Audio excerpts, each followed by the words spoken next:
नमस्कार दोस्तों, ocean network में आपका स्वागत है। वक्त कैसे बदलता है, किस तरह करवट बदलता है, इसका एक ताजा और श्रेष्ठ उदाहरण हमारे सामने है।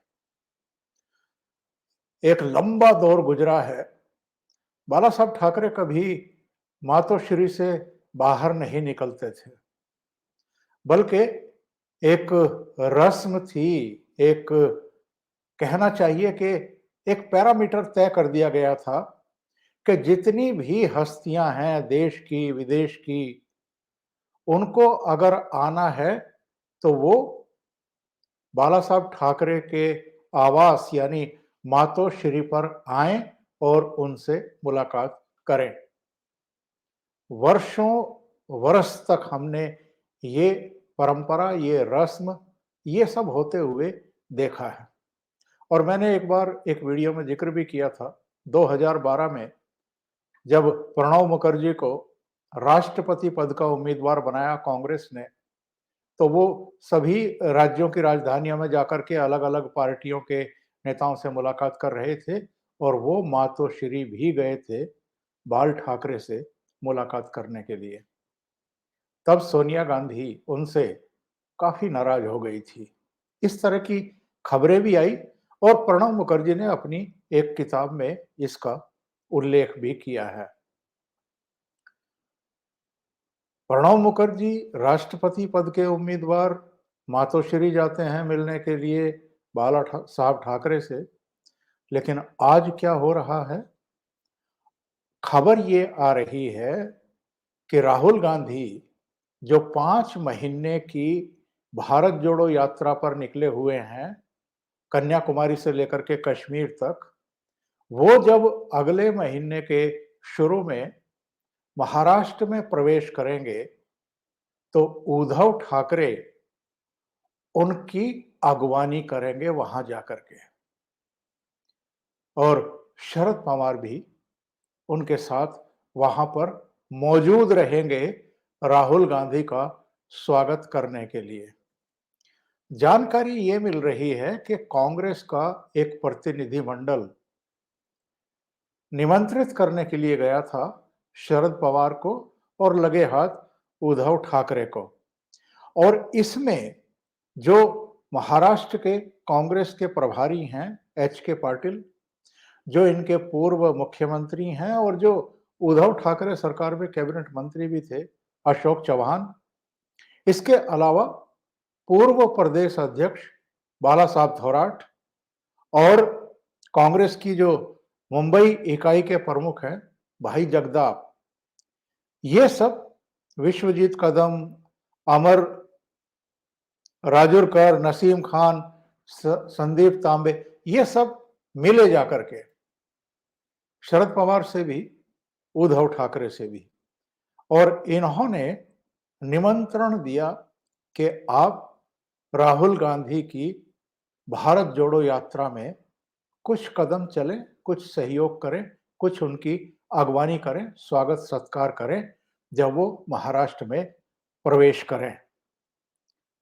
तो उद्धव ठाकरे की तरफ से ये कन्फर्म कर दिया गया है कि वो राहुल गांधी का स्वागत करने के लिए नांदेड़ जाएंगे। और इस पर भारतीय जनता पार्टी की तरफ से बड़ा अटैक किया गया है केशव उपाध्याय की तरफ से। उन्होंने कहा है कि ये मुंह में तो राम रखते हैं और बगल में राहुल गांधी रखते हैं। आपको याद होगा ना, जब ये सब झगड़े चले हैं, जून में शिवसेना टूट गई, भारतीय जनता पार्टी और बागी शिवसेना का गुट मिलकर के सत्तारूढ़ हुए, उद्धव ठाकरे कुर्सी से उतर गए, उनकी सरकार टूट गई, एमवीए का पतन हो गया। तो तब उद्धव ठाकरे ने बड़ी रैली की थी मुंबई में, और उन्होंने कहा था कि मुझे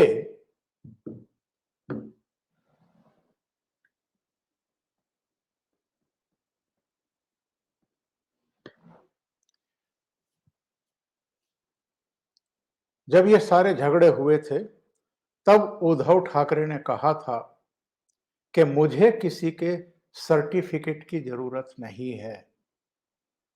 मैं हिंदुत्व की विचारधारा का पुरोधा हूं, उसकी अगुवाई करता हूं, मैं खुद हिंदू हूं।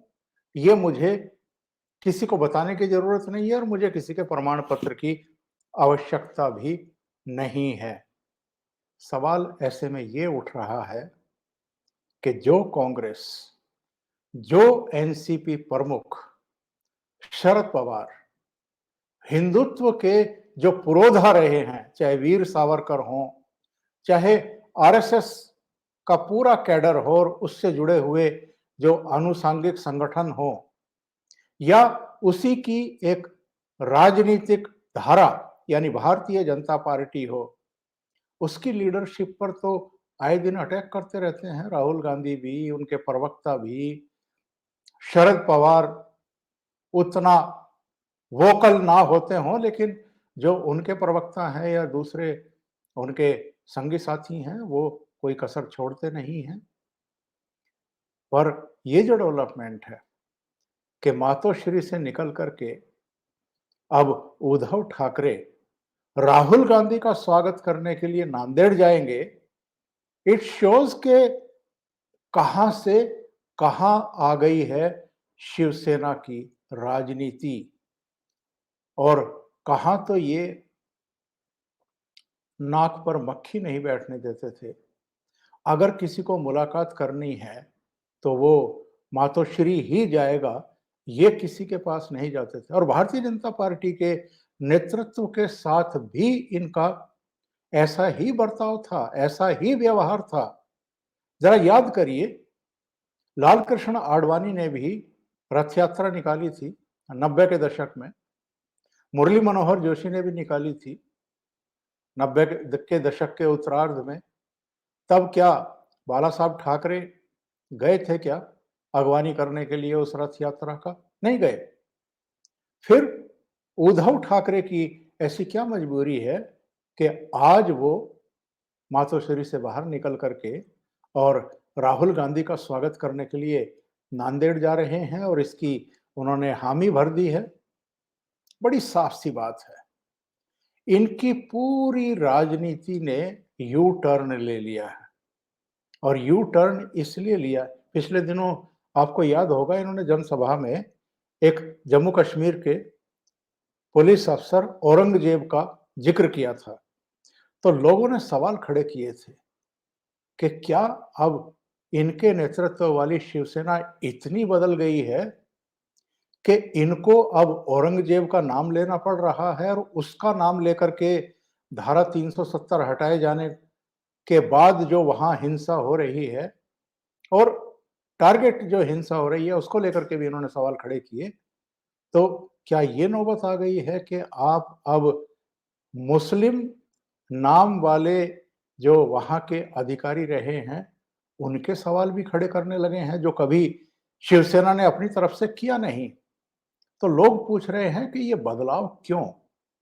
राहुल गांधी का स्वागत कर रहे हैं, शरद पवार के साथ जा रहे हैं, खुल करके अब जो एमवीए के घटक दल हैं उनके साथ खड़े दिखाई दे रहे हैं। इसके बावजूद इसके बावजूद के सामने अभी 1.5-2 महीने के भीतर ही बीएमसी का चुनाव होने वाला है। तो इसका जवाब भी इसी के भीतर से निकल रहा है, क्योंकि जो ग्राउंड रिपोर्ट्स आ रही हैं मुंबई से, ठाणे से, दूसरी जगहों से, जहां-जहां भी नगर महापालिकाओं के चुनाव होने वाले हैं, वहां से सूचना तो ये है कि अधिकांश जो हिंदू हैं, जो कभी शिवसेना के साथ हुआ करते थे, वो तो नाराज हैं। और वो आम तौर पर भारतीय जनता पार्टी या शिंदे गुट की तरफ जाते हुए दिखाई दे रहे हैं। जितने अभी सर्वे आए हैं मुंबई के बीएमसी चुनाव को लेकर के, उसमें भी यही कहा जा रहा है कि 2.5-3 दशक पुराना जो इनका शासन है, सत्ता है बीएमसी से, वो इनके हाथों से निकलने की पूरी पूरी आशंका है। तो अब इनको लगता है कि बीएमसी के चुनाव में अगर हिंदू जा रहे हैं भारतीय जनता पार्टी की तरफ, एकनाथ शिंदे और राज ठाकरे की तरफ, तो इसकी भरपाई कैसे की जाए? तो भरपाई तो ऐसे ही हो सकती है कि जो मुस्लिम वोटर है, वो शिवसेना को भी वोट दें, तो थोड़ा बहुत पनप सकती है, थोड़ा बहुत उसको आसरा मिल सकता है, सहारा मिल सकता है। लोगों का मानना ये है और मेरा भी यही आकलन है कि अगर ये अब खुल करके कांग्रेस के नेतृत्व के साथ खड़े हो रहे हैं, खड़े दिखना चाहते हैं, तो इसके पीछे इनकी सोच यही है कि ये मुस्लिमों को किसी ना किसी तरीके से संदेश भेज रहे हैं कि अब हम ना भारतीय जनता पार्टी की तरफ हैं, ना आरएसएस के प्रति हमारे दिल में कुछ है, और जो प्रतीक पुरुष हैं, उन पर भी ये कितना लड़े हैं सत्ता में रहते हुए भी। भाई हिंदुत्व के पुरोधाओं में वीर सावरकर को माना जाता है।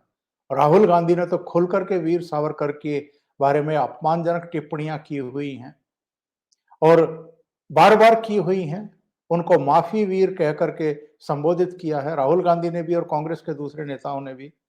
तो अगर सावरकर पर अटैक करने वाले राहुल गांधी का स्वागत करने के लिए ये नांदेड़ जा रहे हैं, तो फिर तो खुला खेल फर्रुखाबादी है ना।